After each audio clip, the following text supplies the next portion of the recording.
Now, where are you from? I'm originally from Miami, Florida, but I moved to Myrtle Beach, well, Atlantic Beach when I was around 7 or 8, and that's where I was raised at. But I'm from Homestead, Miami. Atlantic Beach? Yep. Where's that? I'm not familiar. That's on the north side. Like, Myrtle Beach is pretty much South Myrtle Beach, but nobody calls it that. Then you have a North Myrtle Beach, so that's where that's located, is in North Myrtle. Atlantic Beach? Yeah, that's where actually where the bike fest used to be at. Black Bike Week. Yeah, Black Bike, yeah. Yeah, so I grew up seeing that when I was around like 8, 9. Yeah. What was the reason for that move? All the way from Miami to the Myrtle Beach area? To be honest, man, you gotta, I don't know. I was young. I mean, I know part of it was back in like 92. We had it was a big hurricane in Miami, Hurricane Andrews, and a lot of my family moved from Miami when that happened. So, and then I remember us going back and then moving back to Atlantic Beach. So. That's just an interesting location out of all the places you could move to, because you could have hit Atlanta, you could have hit something else before. I mean, in Orlando, Tampa, Tallahassee, Jacksonville, Atlanta, but Myrtle Beach. Curious. Yeah, I mean. Family there before? Yeah, exactly. We had like my grandmother is from South Carolina. Makes sense. Yeah, so we got family in Atlanta, Miami, and South Carolina, so. Still go back and visit in Miami? Yeah, that's what, my dad still live there, my aunts, my grandma, I got sisters, cousins, so yeah. I still have a good bit of family that lives in Miami. How often do you go back? The last time I was in Miami was like 2015, but I'm actually going back in December. It's been a minute. Yeah. Now, what was it like for you growing up in Miami and growing up in Myrtle Beach area? I mean, I should say Atlanta Beach, huh? Atlantic Beach. Yeah. Okay. So what was it like for you growing up in Miami, and what was it like for you growing up in Atlantic Beach? Can you paint the picture for us? Well, Miami, I was young. Like I say, we used to run down the road all the time, race, go to the store, steal candy, be in the backyard. My uncle, high court here, be smoking. Me and my cousin would see him drop the cigarette. We'd try to pick it up and get caught. Like, Atlantic Beach, that's pretty much why I became, like, that's where I got my personality from, because that's where I saw most of everything I learned. Like, everything just came fast to me when I moved to Atlantic Beach. I had to grow up a little faster. I saw a lot of stuff at a young age, and I've been around it for a while, so that's pretty much where I became me at. Sounds like you're describing the streets. Yeah, it was rough, man. It was rough. Like I say, it was like 4 blocks. Atlantic Beach was like 4 blocks, but everybody in those 4 blocks was like not family, friends. Everybody knew each other, so it was like family. Everybody knew each other. All the kids came out. There was no beefing, no crazy stuff. Like, even the people that didn't be there all the time, when they came through, we all knew them. So it was a good little time, man. It's sad that how everything ended. Like, it was a very populated. A lot of drugs went on, selling drugs. So I saw that at a young age. I saw the ballers, I saw a bunch of crackheads. Were you able to avoid that? Yeah. Or did you get sucked into that lifestyle? I kind of avoided it, man, and that's the blessing, because growing up around something like that, you can be a product of your environment, but good thing, people saw me, they knew I wasn't in the gang. I was just different. I mean, I hung around it, I seen it, I done did some stuff, but that's not me. Like, and everybody understood that, and they respected me for that. So it was a blessing that I didn't become a statistic. I see. Now, you said it was kind of rough. Yeah. What was your roughest moment growing up? I remember being like 7 or 8 years old on Atlantic Beach, and I was in this place called Geno's. That's like where all the kids in the neighborhood hung out at. We was just in there playing games and out of nowhere. Feds, ATF, U.S. Marshals, everybody they just came in there at one time, rushed the whole place looking for like drug dealers. And me at 8, 9 years old, all the kids were scared, man. We just started running out the door. It was crazy, man. Like, and we saw this stuff every day, but it didn't bother us because, like I said, we either knew them, and like I say, everybody knew each other. Everybody was family out there. So it was just seeing that stuff. It kind of taught me a lot to where I am now. As a kid, did you get into trouble? Yeah. I mean, not bad trouble, but like I don't had my times, but I made it through. What was the most serious thing you got into back then? Trying to steal a bike and got caught. Yeah, you did mention earlier stealing candy and stuff like that. Yeah, I used to steal candy all the time. How'd you get caught for the bike? Did somebody snitch on you, or? Well, pretty much I was the lookout. And I guess when the people was riding through the hood trying to find a bike, they saw me first, and I guess they recognized me, and they caught me. I mean. Let's talk about school for a second. All right. What type of student were you in school? I was all right. Like I say, I did just enough to get by. And at first, now when I got in high school, I kind of tightened up. I kind of had to get right, but 5th, 6th grade, 7th grade, yeah, I was doing just enough to get by, just enough. Did you rap in school? Not for real, not seriously. I didn't get serious with like the music till like my 11th and 12th grade year. Cause I was actually a basketball player, like I was in sports. I played football, but basketball was my main priority in life, but around like 11th and 12th grade, I took that rapping a lot more serious. Were you good enough to get a athletic scholarship good? If I would have kept at it, like I say, I stopped at a point in time in my life, like, I just gave up on it. I didn't care about it no more, so if I would have stuck at it and had the right people in my corner pushing me to do it, yeah. Why'd you give up on it? It was just a lot going on. Like I say, my mom got diagnosed with cancer when I was 11, and that kind of pushed me away from that. And it was just a lot going on, like not having that dad in your life, you know what I'm saying? So it was a couple of things that just said, okay, I'm not gonna do it. It is what it is. Didn't have the support there. Yeah, pretty much, yeah, not the support and the time. Was your mother able to survive the cancer?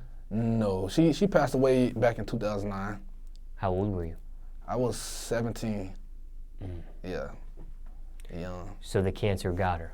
Yeah, she lived 6 years with it though. She got. It sounds like it was quite a long time. Yeah, she got diagnosed. 11, 17. Yeah, she got diagnosed in 2006, 2003, and she died in 2009. So, yeah, she lived a pretty good life with it. What stage was she when they found it? I want to say she was. I think she probably just got it. Like it wasn't nowhere far. It wasn't the 4th. It was probably the 1 or 2. It wasn't too much far into it. Was she able to get rid of it and it came back? Well, she was living steady with it for a while, and then at some point of time, it flared up and got worse, and it turned into a stage 4. So that's what really pushed it over the edge. What type of cancer was it? She had pancreatic. It was in her pancreas. The good thing is, if there is a silver lining with something like this, at least you had her up until almost you were 18. So yeah. You had her that long. Yeah. There's some kids that, they don't even have a mom, or mom died very young, or maybe in the preteen years.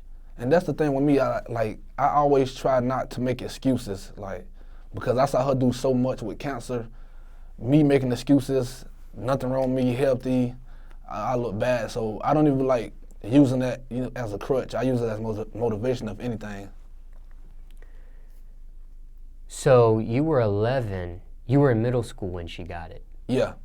And she passed away before you could graduate? Yep. I didn't even want to go back to school my last year. I just wanted to stop. Like it had me gone for a while, man, but I had people in my corner, man, just supporting me and telling me to go ahead and keep it up, man. I was gonna ask you if you were able to finish with something as thank God I was. Drastic as that. Yeah. What was it? Was it the support of others to get you through it, or was there any self-motivation to finish, or was there no self-motivation? It was family.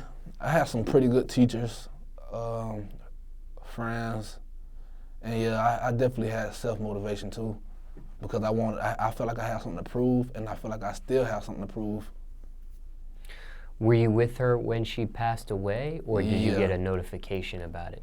No, we was all like, pretty much we had the whole Grand Hospital on lockdown. Like the whole family was there. Like the whole lobby was packed with family. So we was there when it happened. I mean, I think I was asleep. I was in the lobby asleep, and then that's when the nurse or the doctor walked in and told the family, and that was that. How tough was that for you when you found out? Man, it was tough, man. My mom was my everything. Like I say, my father wasn't really in my life, so my mom pretty much she did raise me and 6 other siblings. Did you go to the funeral? Yeah. It was tough, but yeah, I had to, yeah. First funeral ever? No, my first that I could remember was back in '07, my cousin JWill had passed away. And that was the first one that I could remember. But this was the toughest, I would assume. Yeah. What do you miss the most about your mother? Her prayers, to be real. Like, and she kept the family together. Like, and when she passed away, it kind of went downhill a little bit. I mean, you know, family gonna always be family, yeah. But she was the one that kept that bond there. She the one that everybody called for problems. And sounds like the anchor of the yeah, ship. she was pretty much. Yeah, she was the anchor. And when she passed away, that kind of went downhill. Favorite memory of your mom? Disney World. like I say, since we from Florida, we used to go to Disney World all the time. Ah, yeah, you're from Florida, true. So that was pretty much one.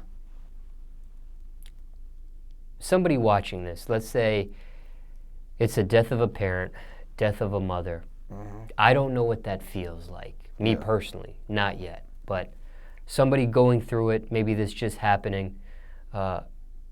Again, circumstances could be different, but is there any general advice you would have to somebody coping with the death of a parent, or more specifically, their mother? The toughest part about getting over it is the funeral. Like, once you get past the funeral, I mean, it's not gonna be easy, don't get me wrong, but just seeing her go down in the dirt, that's gonna be one of the hardest parts. So if you can get past that and have the right people behind you, like, and if you have like a passion in life to do anything, use her death as the motivation. That's pretty much it. Like, it's sad, but one thing about losing a parent, you always got them watching over you. You always got that covering. So it get better, man. It get better. I mean, I still have my days and stuff when I don't really want to be bothered, but I get over it. Did this change the direction of your music at all? I mean, you were still young, but... It kind of, but not really. It just pretty much enhanced that I have more to talk about. Have you made a song about her yet? Yeah, I made a couple. What's the one that's your favorite out of the ones that you've done so far? I just did a remix to YFN Lucci, Every Day We Lit, and I was talking about her on that. But have you made a song just like fully dedicated to your mom? Yes, probably about 2 years ago. Oh, what's that record called? It's called A Good Life. Okay, after high school, did you further your education after that? Yeah, I was going to Horry Georgetown Technical College, but I didn't do it as long because my financial aid got messed up, so I had to stop until I got that situated. And I still haven't got it situated. Oh, you still haven't? Well, like, I had times where it did, but then for some reason they say it don't work, and I to this day I still don't know why. Mm. So, out of the technical school, yeah. How long is that school that you have to do for? Well, I was going for computer technology, and I was gonna get a 2-year associate. So. Oh, okay. Yeah, but then I was gonna transfer to Coastal. So how much of that did you get done under your belt? Probably like almost a year. After that, did you take rap serious after the, do we call it a dropout? Do we consider you a dropout? I mean, yeah, you can say. Okay, yeah. so after you dropped out, did you take the music career serious after that?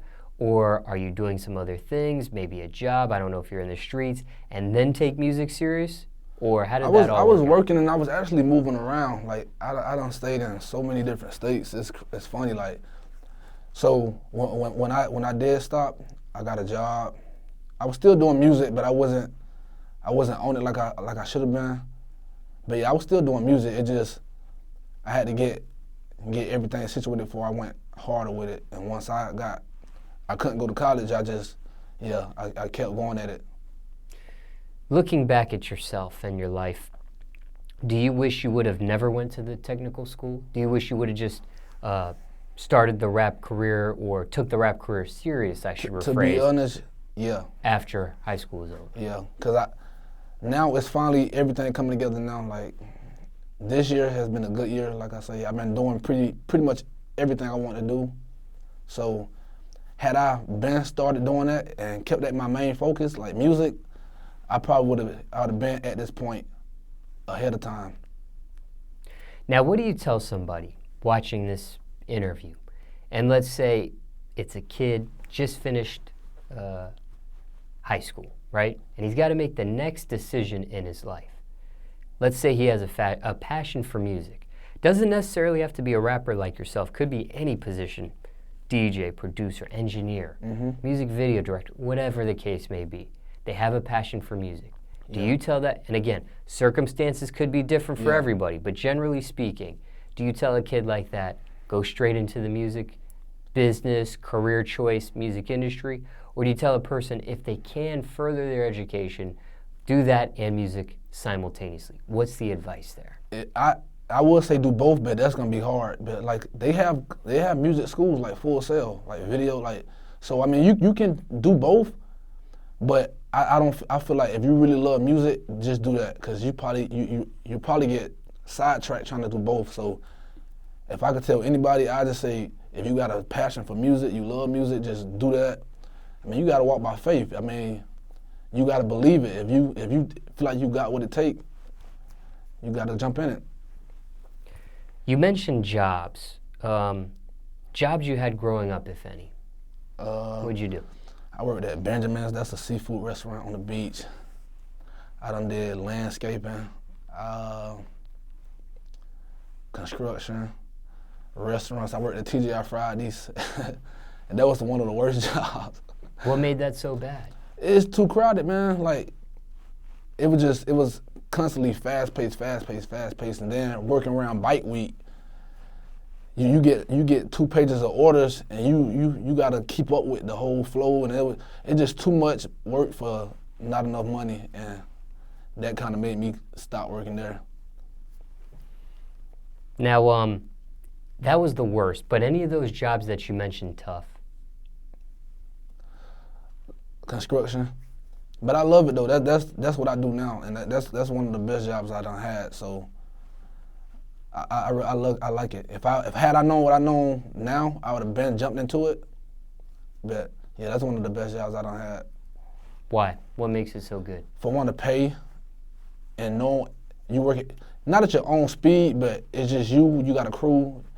You pretty much got more help. You get to do more. You get to do more labor work. Like I say, it's way, like I say, to be honest, it's way less easier than like fast food. Like, I'd rather do what I'm doing now than fast food. Do you wish you would have gotten into it earlier? Yeah. How old would be appropriate for the construction gig? 18, yeah, 18, yep. Now, you mentioned that you're doing this now. Most rappers, when I ask the question about jobs, some of them give me a funny look, like they don't want to talk about it, or why am I asking it? I mean, they don't say it, but the look on their face kind of says that. Yeah. Why do you think that is? Why do some rappers get uncomfortable about talking maybe jobs in the past, or even, I might have interviewed somebody that was presently doing a job and maybe they didn't admit to it. They didn't want to. Why? Why do they act I mean, like some people, they pride. I mean, and then you got, like I said, you got some guys that's heavily in the street. They probably don't want to put that type of information out there. But me, I'm comfortable with myself. I mean, and that's, like I said, it's a good job. Pretty much, that's one of the best jobs you can have if you're not famous or you're not a celebrity. I mean, the benefits is good. So, yeah, a lot of guys, man, they probably think it mess they street credit up, or, you know, it might just make their image look bad if they let that type of information get out there. So that's probably one of the reasons why you get that type of look. But you're not ashamed? Nah. Any crazy stories dealing with any of those jobs you mentioned? Anything that happened out of the norm? Yeah, construction, man. I was out there, we working on the school. I'm out there trying to do my job, and I see a 20, or probably like 10 feet snake in the woods, and I almost quit. I don't like snakes. Almost quit over the snake. Did they capture it, kill it? Yeah, my foreman killed it. Chopped his head off? Yeah, with a shovel, yeah. Still moving around? Yeah, for a little bit. Yeah, I don't too much deal with snakes. What'd they do after they killed it? Went back to work, threw it in the woods and went back to work. Quit any of these jobs? Got fired from any of these jobs? When you say quit, I think about just up and leaving. Nah, I gave them a 2 weeks notice. Well, it's still quitting. Yeah, I mean, you didn't technically quit abruptly, but you quit right, yeah. Formally. Yeah, so yeah, I quit. Never fired? Nah. What happened with and we're switching gears here, but what happened to your father? You mentioned your mother. We know what happened with your mother, but what happened to your father? I was young, man. I remember, like I say, I remember seeing him like probably like 6 times in my life. When I was like 2 years old, when I was 14, when I was 10, when I was 14, and when I went back in 2015. Well, yeah, about five times. So, I mean, like I said, he was never in our life. He always stayed in Miami, even when we moved up here. And it was just, like I said, we never talked to him, we never saw him. He never made that effort to be in our life. So I didn't really feel bad about growing up without him until I found out why. And he just never, he never put the effort in to try to see us or be in our life. But I can say honestly now he's trying, and I don't push him away. I give him a chance. Like, okay. We real close now. Like, we talk all the time. He called me.